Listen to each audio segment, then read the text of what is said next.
Greetings and welcome to a new video. I hope you are all doing well. In this video I will show you how to use split screen multitasking on iPadOS 17. The method shown in this video is completely free and the feature is inbuilt into iOS or iPadOS 17, and of course it will not require a jailbreak.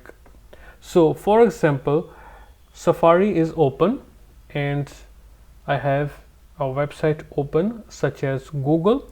So right from the bottom, simply drag up slightly and slowly and you will see the dock coming up. Now you can simply press and hold and then drag an app such as, I will try with notes. So I will pick it up, then drag up, and you can see I have the notes app right here, and simply leave it here.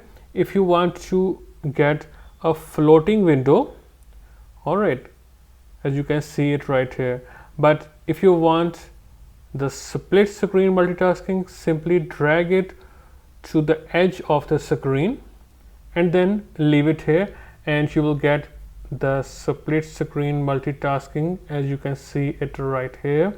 Now you can work both on these apps at the same time, and if you want to make one app the full screen, you can simply drag the split screen slider and then drag it and you will get the full screen for your app that you have selected. So once more, from the bottom slowly drag up, and then for example I want to select contacts, so I will select it and then drag it up and I will get this.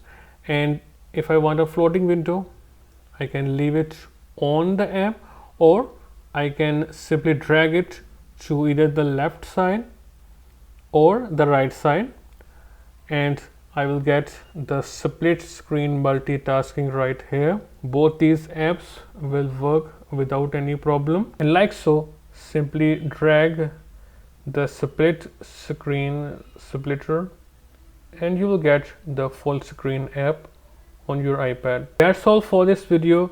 If you still have questions, you can simply ask in the comment section and I will reply you as soon as possible. I will see you in a new video. Goodbye and take care of yourself.